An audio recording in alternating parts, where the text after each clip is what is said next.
임시에 관한 대한민국 민주주의 전당이 부실한 전시 내용과 운영자문위원회 구성 논란 등으로 잡음을 빚고 있습니다.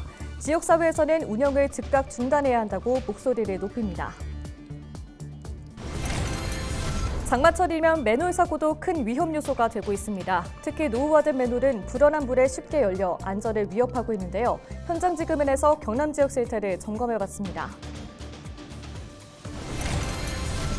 무인 점포를 돌며 상습적으로 금품을 훔친 20대 A씨가 구속됐습니다. A씨는 김해 일대 아이스크림과 의류 판매점 등 무인 점포를 돌며 130만 원 상당의 금품을 훔친 혐의를 받고 있습니다. 환경단체가 거제남부 관광단지 조성 사업과 관련해 여전히 거세게 반발하고 있습니다. 노자산 지키기 시민행동은 낙동강 유역환경청의 직무유기를 규탄하면서 경상남도의 개발을 중단해야 한다고 촉구했습니다.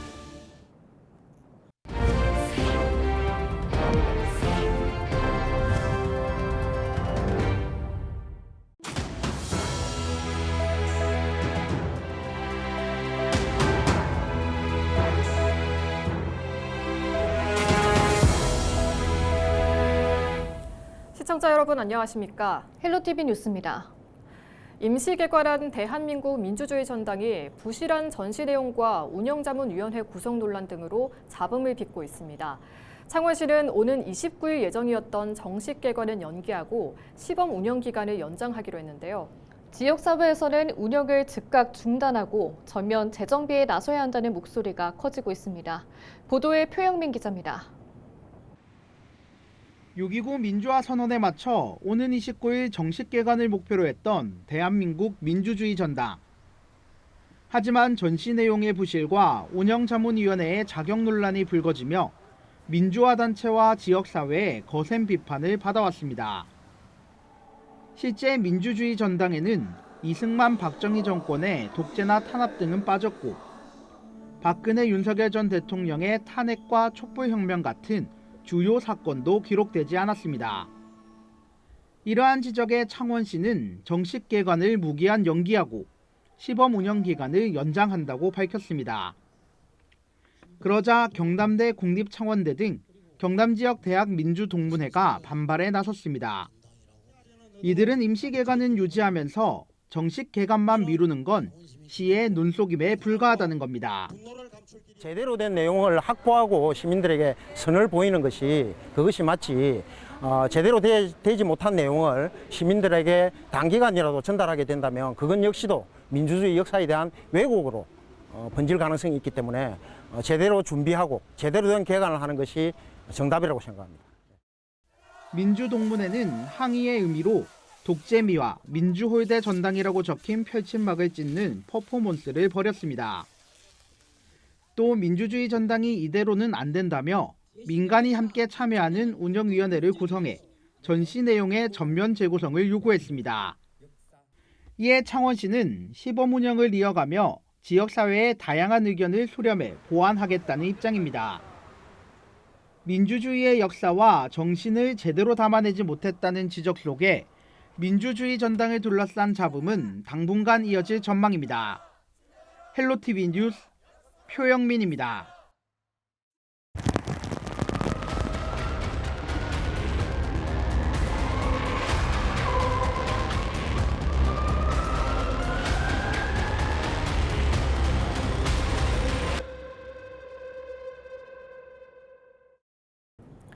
장마철이면 침수 피해 못지않게 맨홀 사고도 큰 위험 요소가 되고 있습니다.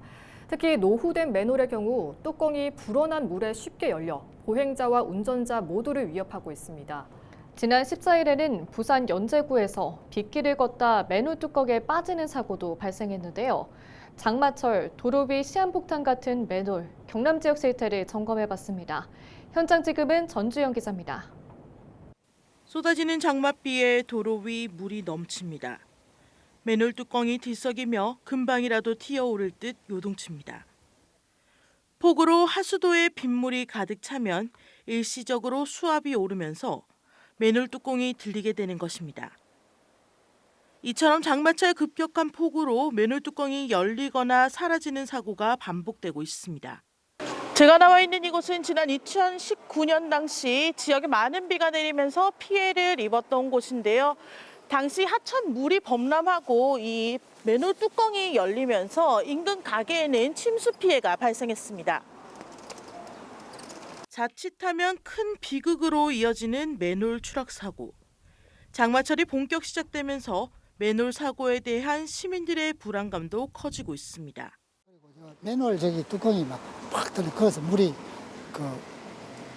폭포처럼 이렇게 올라오고 그런 게 그렇게 전혀 예상을 안 했는데 갑자기 그러니까 너무 당황해가지고 좀 손해가 좀 많이 났습니다. 그때 가구에 물에 다 젖어요.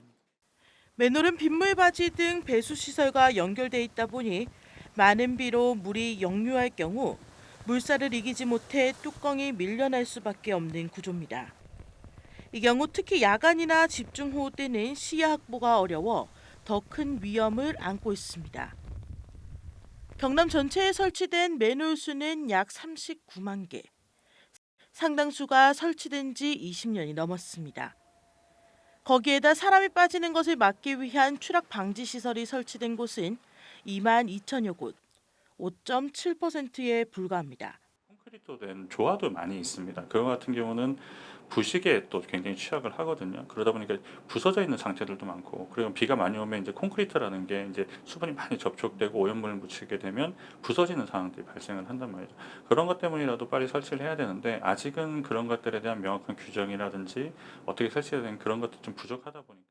하지만 개선의 속도는 느립니다. 예산과 정비 인력이 부족하기 때문입니다. 경남도는 낙동강 유역환경청과 함께 중점 관리구역 중심으로 3만 9천여 곳에 대한 일제 점검을 진행할 계획입니다. 예전에 설치된 맨홀에 대해서는 설치가 안 돼 있는 경우도 있고 이번 지금 이제 신설되는 맨홀에 대해서는 설치를 다 하고 있거든요. 추락 방지 시설을. 또 시군에선 잠금 장치가 달린 안전형 맨홀 뚜껑으로 교체 작업을 진행하고 있지만 모든 맨홀에 적용되기까지는 시일이 걸릴 전망입니다. 자칫 인명피해로까지 이어질 수 있는 노후 맨홀. 본격적인 장마가 시작된 지금 보다 근본적인 정비 대책이 필요해 보입니다. 헬로티비 뉴스 전주연입니다. 무인 점포를 돌며 상습적으로 금품을 훔친 20대 남성 A씨가 구속됐습니다. A씨는 지난 11일부터 15일까지 김해 일대 아이스크림, 의류 판매점 등 무인 매장 11곳에 금고를 부수고 총 130만 원 상당의 금품을 훔친 혐의를 받고 있습니다. 김해 서부경찰서는 CCTV와 범행 전후 동선을 추적해 김해 한 아파트 옥상 비상계단에서 노숙 중이던 A씨를 검거했습니다. 경찰 조사 결과 A씨는 생활비 마련을 위해 범행을 저지른 것으로 드러났습니다. 노자산 골프장에 들어설 거제 남부관광단지를 두고 여전히 환경단체의 반발이 거셉니다. 노자산 지키기 시민행동은 26일 경남도청에서 기자회견을 열어 거제 남부관광단지 전략환경영향평가업체의 법 위반에 대한 항소심 결과 재판부가 항소를 기각하면서 환경평가업체의 유죄를 다시 한번 확인했다라고 말했습니다. 이어 2심까지의 판결에 따르면 낙동강 유역환경청이 직무유기를 하지 않고 그 책임을 다했다면 거제 남부 관광단지 개발은 시작도 하지 못했을 것이라고 주장했습니다. 이어 낙동강청의 직무유기를 규탄하면서 경상남도에서 거제 남부관광단지 개발을 중단해야 한다고 촉구했습니다. 거제시 노자산 일대 369만 제곱미터에 골프장과 숙박시설 등을 짓는 거제 남부관광단지 조성 사업이 현재 추진되고 있습니다. 환경단체는 사업구역이 울창한 산림지역에다 멸종위기종 등이 서식하는 곳이라며 계속해서 개발을 반대하는 목소리를 내고 있습니다. 학교 비정규직 노동자들이 처우 개선을 위해 목소리를 높였습니다. 전국 학교 비정규직 노동조합 경남지부는 26일 경남교육청에서 기자회견을 열고 학교 비정규직 노동자들이 최저임금도 안 되는 수준의 기본급을 받으며 세월이 갈수록 정규직과 임금 격차가 오히려 더 벌어지고 있다라고 주장했습니다. 한국장애인 고용공단에 따르면 지난해 5월 기준 우리나라의 15세 이상 등록장애인 257만여 명 중 취업자는 87만여 명입니다. 예전보다 높아지긴 했지만 여전히 일자리의 문턱은 높아 보이는데요. 장애인 고용에 대한 사회적 인식을 개선하고 우수한 기술을 가진 이들에게 취업의 기회를 제공하기 위한 경상북도 장애인 기능 경기 대회가 열리고 있습니다. 뜨거운 열정으로 끊임없이 노력하고 있는 이들이 한자리에 모였습니다. 서희동 기자입니다.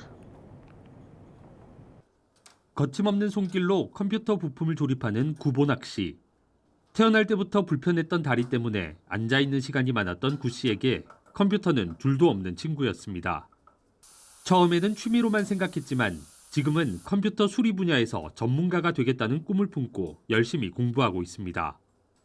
시험 쳐갖고 순위에 들어가면은 이제 자격증 취득할 수 있는 그런 기회가 주어지는데 그렇게 되면 자격증 취득해서 이제 나중에 취업으로도 다시 이제 도전을 해보고 싶습니다. 자신감은 언제든지 있습니다. 70대에 접어든 이전동 어르신은 귀금속 공예의 베테랑입니다. 젊은 시절 갑자기 다리의 통증을 느낀 후 보행에 어려움을 겪게 됐지만 시계 수리부터 시작해 평생 갈고 닦은 손기술 하나는 남부럽지 않습니다. 어깨너머로 배우기 시작한 귀금속 공예에 벌써 수십 년째 푹 빠진 어르신은 적지 않은 나이에도 여전히 일하고 싶은 열정으로 가득합니다. 귀금속 공예는 뭐 손을 거 하는 거고 머리 거 하는 거기 때문에 뭐 하체 이거는 별로 그 지장이 없다고 합니다. 손만 잘 노력하면 뭐 누구든지 다 할 수 있다고 합니다. 이거는 어디든지 뭐 이렇게 불러주신다 하면은. 올해 30회째를 맞이한 경상북도 장애인 기능경기대회가 27일까지 안동시와 영주시 일대 대회장에서 열립니다. 가구 제작과 전자출판, 바리스타 등 총 22개 종목에 참가한 185명의 선수가 열띤 경쟁을 펼치는데 입상자에게는 최고 50만 원의 상금과 함께 해당 분야의 기능사 실기시험 면제 혜택이 주어집니다. 또 가장 우수한 성적을 거둔 선수는 전국 대회에 경북 대표로 출전하게 됩니다. 무엇보다도 우수한 기능장애인을 발굴하고 육성함으로써 이들이 자립할 수 있도록 취업까지 연계해 나가는 것이 대회의 목적입니다. 장애인들이라고 해갖고 뭐 비장애인들에게 처지는 일이 없고 또 오히려 기술 면에서는 장애인들이 더 섬세한 그게 있으니까 또 비장애인들보다가 우수하게 지금 근무를 하고 있는 걸로 알고 있습니다. 끊임없이 갈고 닦은 기술로 꿈을 향한 도전에 나선 장애인 선수들. 조금 다르지만 더 잘할 수 있다는 자신감으로 세상에 당당히 나서고 있습니다. 헬로티비 뉴스 서희동입니다. 소상공인 시장진흥공단이 26일 창원시 성산구 상남도 오션타워 5층에 문을 열었습니다. 경남본부는 성장지원팀과 금융사업팀 등 2개 팀, 창원, 진주, 김해, 통영, 양산 5개 센터로 구성됩니다. 모두 30여 명의 인력이 소상공인 육성과 전통시장 활성화 등 다양한 지원 사업을 맡습니다. 경상남도는 부산, 울산과 분리된 경남본부에서 도내 소상공인에 대한 현장 밀착형 맞춤 지원 체계가 강화될 것으로 기대하고 있습니다. 김해시는 다음 달 1일부터 청년 연령 기준을 45살로 상향 조정합니다. 시는 지난 2월 김해시 청년 기본조례 개정에 따라 청년 연령을 현행 만 15살 이상, 39살 이하에서 만 19살 이상, 45살 이하로 확대한다고 밝혔습니다. 개정안 적용으로 김해 지역 청년은 기존 15만 명에서 18만 명으로 3만 명가량 늘어나게 됩니다. 부산시가 여름철 관광지의 안전 확보를 위해 불법 숙박, 식품업소 특별 단속을 벌입니다. 단속은 다음 달 7일부터 8월 14일까지 해운대, 송정 등 주요 관광지 인근에서 6주간 진행됩니다. 주요 단속 대상은 미신고 숙박 영업과 원산지 허위 표시, 소비기한 경과 식재료 사용 등이며 SNS 유명 맛집과 외국 음식 전문점, 배달 음식점도 포함됩니다. 적발된 업소는 공중위생관리법과 식품위생법에 따라 최대 3년 이하 징역 또는 3천만 원 이하 벌금 등 엄정한 처분을 받게 됩니다. 부산시가 26일 2025 원스톱 투자 지원 협의체를 열고 기업 투자 지원 계획과 투자 환경 개선 방안을 논의했습니다. 이 자리에서는 원스톱 기업 지원 체계 강화와 규제 혁신 등 4대 분야 21개 과제가 제시됐습니다. 또한 대규모 투자 사업장 전담 공무원을 기존 4개사에서 8개사로 확대하고 르노코리아, 금양, 농심 등 주요 기업에 전담 공무원을 지정해 밀착 지원하기로 했습니다. 부산시는 협의체를 통해 지역경제 혁신 성장과 일자리 창출에 속도를 낸다는 계획입니다. 이상으로 뉴스를 마칩니다. 시청해주신 여러분 고맙습니다.